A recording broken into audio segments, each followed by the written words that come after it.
Margarita istriku, kemarilah.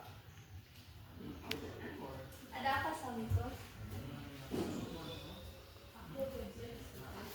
Di mana anak-anak? Mereka sedang bermain-main di halaman. Tolong panggilkan mereka. Baiklah. Antonio, Yusuf, dan Yohanes. Ya, Ibu. Ayah kalian memanggil kalian. Segeralah bertemu dia. Baik, Ibu. Yohanes Bosco dilahirkan pada 16 Agustus 1815 di Becci, sebuah dusun kecil di Castel Nuovo d'Asti, Italia. Ayahnya, Francisco, seorang petani yang miskin. Francisco mempunyai 3 orang putra, Antonio, Namun, Yusuf, janganlah sedih atau dan marah. Yohanes. Tetaplah percaya, Tuhan selalu memberikan kita kebahagiaan. Kebahagiaan apa itu ya? Kebahagiaan di saat kamu diberi kesehatan secara gratis dari Tuhan. Baiklah ya. Antoni, Yusuf, kalian adalah yang tertua di sini. Tolong jagalah ibumu, janganlah buat dia bersedih, dan bantulah dia dalam segala hal. Baiklah ya. Ayo kita berladang. Ayo.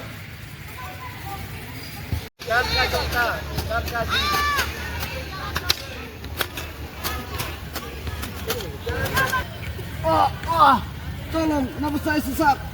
Lihat apa yang terjadi. Ayo kita tolong.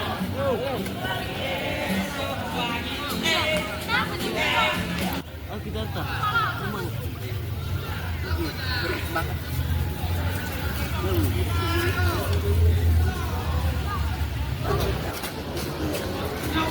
Ibu Margareta, lihat soal ibu. Apa yang terjadi? Pada saat Yohanes berusia 2 tahun, ayah Yohanes, Francisco, meninggal dunia. Rasa sedih dirasakan ibu Yohanes ditinggal Francisco. Maafkan ayahku. Dia sudah bagian sama Kita harus tegar saudara-saudaraku. Kita tidak boleh membuat ibu semakin sedih.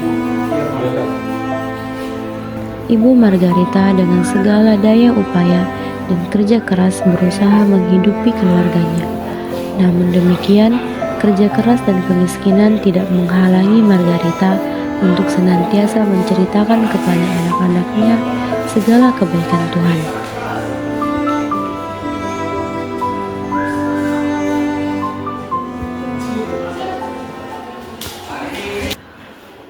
Antonio, Yusuf, dan Yohanes, kemarilah kalian. Ya, Ibu. Kalian bantu ibu menyiapkan makanan untuk orang sekitar. Kenapa kita perlu berbagi, Ibu? Segala milik kita adalah pemberian Tuhan dan kita tidak boleh sombong. Kita juga sudah diajarkan untuk berbagi. Diajarkannya kepada Yohanes kecil bagaimana mengolah tanah dan bagaimana menemukan Tuhan yang ada di surga. Melalui panen yang berlimpah, mereka pun tidak lantas menyimpan hasil mereka. Tetapi Margarita juga mengajarkan kepada anak-anaknya untuk saling berbagi.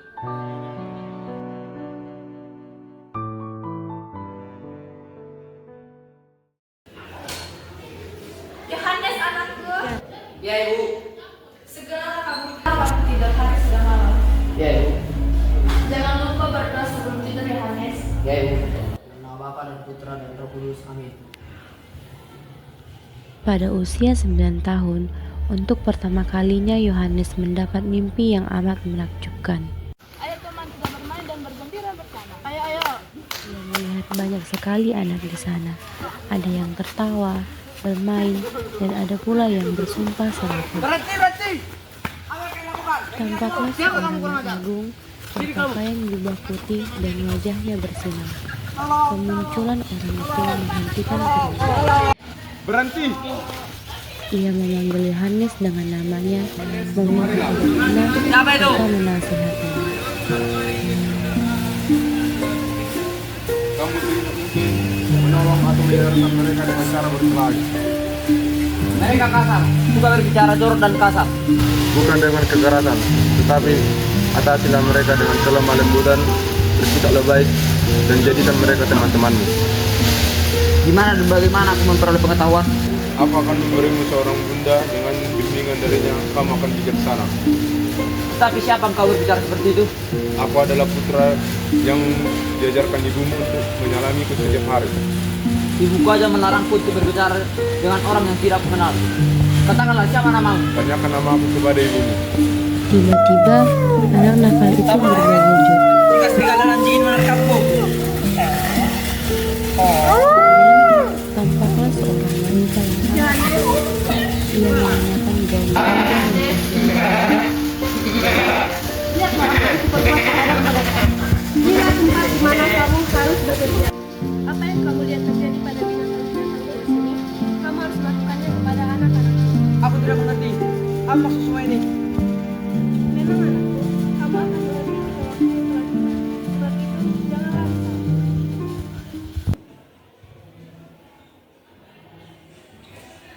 Astaga, aku mimpi rupanya. Sungguh mimpi yang sangat aneh. Mimpi itu ternyata selalu hidup dalam angan-angannya sampai ia dewasa. Mama Margarita dan Yohanes percaya bahwa mimpi itu adalah gambaran hidup Yohanes kelak. Bertahun-tahun kemudian, Yohanes tumbuh dan membangun karya-karya pelayanannya. Apa itu, Tuan? Anak baik, apakah kamu sudah makan? Ini aku punya sedikit makanan untuk. Apakah kamu masih punya teman lain? Masih Tuan, aku memiliki banyak teman yang kesulitan untuk bertahan hidup. Besok datanglah ke sini dan ada teman. Kita akan bersenang-senang dan berdoa bersama. Anak miskin itu merasa senang karena Yohanes begitu baik, dan dia berpikir akan membawa teman-temannya kepada Yohanes besok.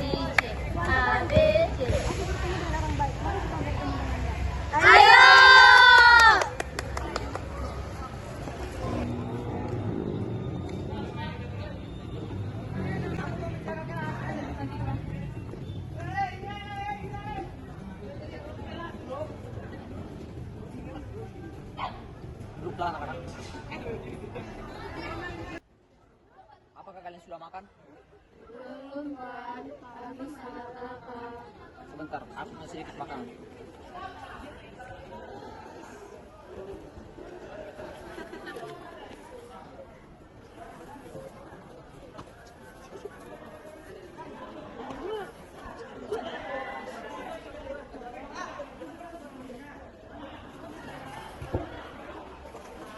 Makanlah anak-anak. Setelah itu kita akan bernyanyi dan bersenang-senang bersama. Terima kasih, Tuan. Anak-anak itu makan dengan lahap dan penuh semangat. Baiklah anak-anak, sebelum memulai kegiatan kita, mari kita bersatu dalam doa. Dalam nama Bapa dan Putra dan Roh Kudus. Amin.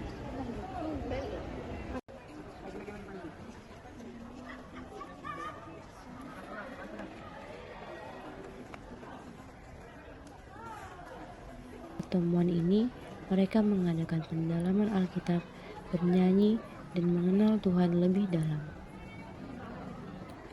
Mari kita sama-sama baca Matius 8 ayat 4.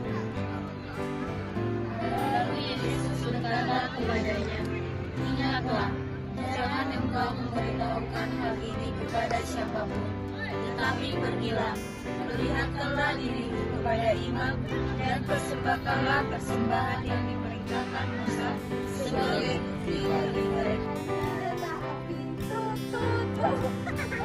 Kasih Tuhan yang menyelamatkan dan memberi pengharapan.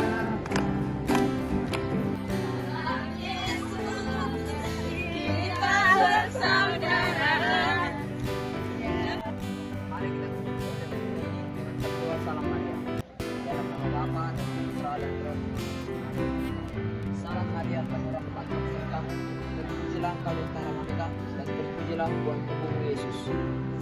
Salam Maria, Bunda, Tuhan telah kami berdosa, sekarang dan waktu kami mati. Bapa dan Putra dan Roh Kudus.